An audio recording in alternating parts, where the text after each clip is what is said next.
It is no secret that we have a college debt crisis here in America. My oldest is 18, Ava. She's a senior in high school, and she's heading off to college next year. So I've been doing a lot of work understanding the financial side of the college decision-making process. One of the big problems I'm finding is that families often overpay for college, take on too much debt, and hurt their savings and retirement plans because they've tumbled unprepared into the late stage college funding pressure cooker. As I continue learning about the financial side of deciding what school to go to, I'm confident of one thing, that late stage college funding planning can make this period in your life less stressful and pressured.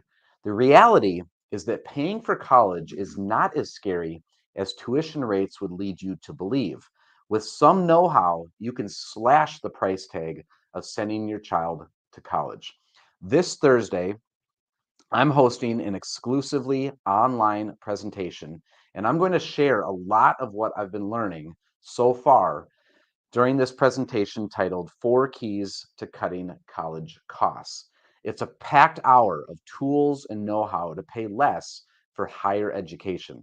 I'll be giving the presentation at both 11 a.m. and 7 p.m. You can get all the details at capitalclassroom.com. So if you have a child in high school, or if you have a grandchild in high school, it's MEA week here in Minnesota. Kids are home from school. So invite them, help me get the word out. Invite your high school age kids, high school age grandkids, and definitely any parents of high schoolers need to be on this presentation and get this information. Again, all that you need to do, all that you need to direct others to do is to visit capitalclassroom.com. Will you help me get the word out? I appreciate it. With that, I'm going to roll the intro and then we'll take a closer look at what happened in the markets last week. Life is too short to worry about what the next headline could do to your life savings. Hi, my name is Eric Hagan, and I keep my thumb on the pulse of the economy and the markets so my clients can focus on the things that are actually important to them. Thank you for joining me the next few minutes on today's weekly economic video update.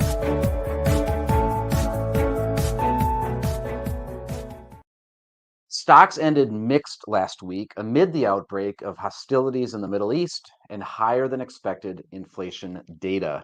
The Dow Jones Industrials Average gained 0.2%, while the Standard & Poor's 500 rose 0.45%, but the Nasdaq Composite Index slipped 0.18% for those 5 trading days. The MSCI EAFE Index, which tracks developed overseas stock markets, advanced 2.37%. Stocks exhibited remarkable resilience in the face of a surprise attack on Israel and hotter inflation data than investors expected. Stock prices initially buckled on the breakout of hostilities in the Middle East. Still, they rallied in afternoon trading as investors gained optimism that the war may not spread to other countries. Oil and defense stocks rose sharply while airlines fell.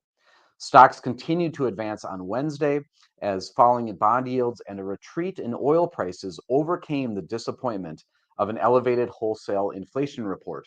When consumer prices also came in higher than anticipated by Wall Street, stocks moved lower in response to higher bond yields. The weakness continued into Friday on a bump in consumer inflation expectations, despite a solid start to a new earnings season. The disinflationary trend appears to be stalling if the inflation numbers are any indication.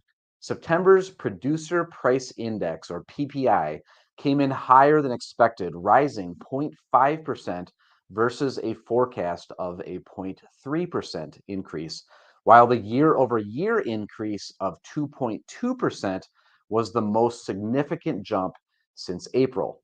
The driver of last month's hop was in goods, which surged 0.9%. Consumer inflation data followed, which also came in hotter than forecast.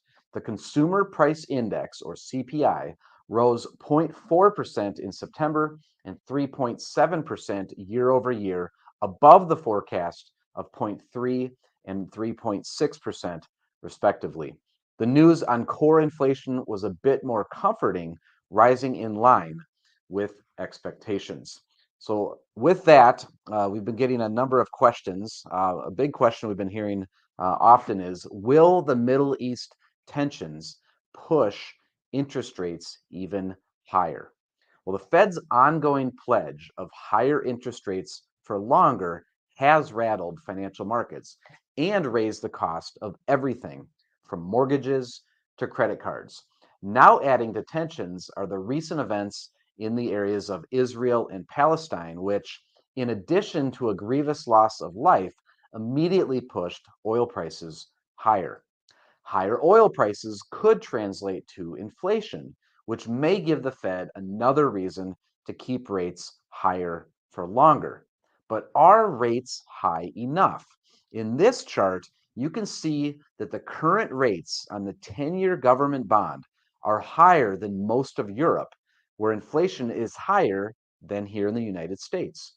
Remember, the Fed is trying to thread a needle by raising interest rates to slow down the economy and reduce inflation, but doing all of that without causing a recession.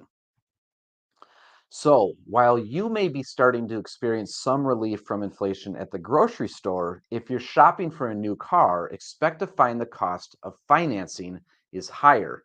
Those higher interest rates may prompt some to hit pause on that new car, which is exactly what the Fed wants. I'm not certain what comes next or to what extent the heartbreaking geopolitical events will influence the markets, but I do know that the Fed may have a few more things to consider at its upcoming meeting ending on November 1st, and that's just in a couple of weeks here. All right, so the Social Security Administration has announced a 3.2% cost of living adjustment, or COLA, for 2024. This adjustment means the average Social Security retiree beneficiary will see their monthly check increase by about $57 to $1,849 per month, though individual benefits, of course, may vary. This increase is calculated by comparing the third quarter CPI, the Consumer Price Index, against that of the previous year. Here's an interesting thought. How well does the CPI accurately reflect the inflation retirees have experienced over the last year? Well, according to one measure, retirees may be falling behind. The Bureau of Labor Statistics has developed a research consumer price index that attempts to capture the financial experience of older people by reweighting the goods and services that retirees consume. According to the St. Louis Federal Reserve, this metric has seen an inflationary rise of 4.15% between August 2022 and August 2023. This is higher than the cost of living adjustment, meaning some retirees may feel pinched. The annual Social Security COLA announcement is always a good time to revisit your income and expenses to see if anything has changed from the strategy that we have created. If I can help with that conversation, I hope that you'll contact me today. All right, as always, we will continue to keep our finger on the pulse of what's happening in the markets. This week's economic news that we are watching includes a retail sales and industrial production report tomorrow, Tuesday. We have a housing starts report on Wednesday. And then on Thursday, we have existing home sales, jobless claims, as well as the index of leading economic indicators. One of the things that sets SmartMix apart is that we primarily invest in individual stocks. Earnings season is underway, and so we've got a lot of stocks that we're keeping an eye on this week. Here's a list of some of those big names that we are keeping our finger on the pulse of here this week. I will not read them all for you, but that's a good snapshot of kind of what's on our to-do list of things that we're watching. So if we are not investing your life savings for you, you can learn more about our low-cost, fully transparent, and personalized approach at smartmixportfolios.com. That's it for today. Thank you so much for staying until the end. I do have another riddle for you. Be the first person to post the correct answer down below this video in the comments section, and we will send you a gift card for coffee on us. And another congratulations this week out to Roger in Eden Prairie. Roger is on fire. Roger, you correctly answered last week's riddle, so thank you so much for participating. We do appreciate it. All right, so this week's riddle is: I'm usually made by someone who does not want me. I'm usually bought by someone who does not need me. I'm usually used by someone who never sees me. What am I? Again, be the first person to post the correct answer down below this video in the comments section, and we will send you a gift card for coffee on us. If you would like the answers to previous week's riddles, including the answers to all those riddles that Roger keeps getting correct, you can head on over to our website /riddles to get those answers. And then lastly, later on today, I will be sending out our full economic update for the week. This update includes more than what I talked about here this morning, including our popular weekly tax tip. So if you like this email and you're not getting it, you may subscribe at our website, of course, www.investwithccg.com.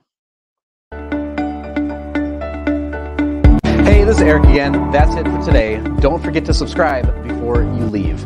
Here at Capital Consulting Group, we provide personal wealth planning and fiduciary investment management solutions for individuals, couples, and families.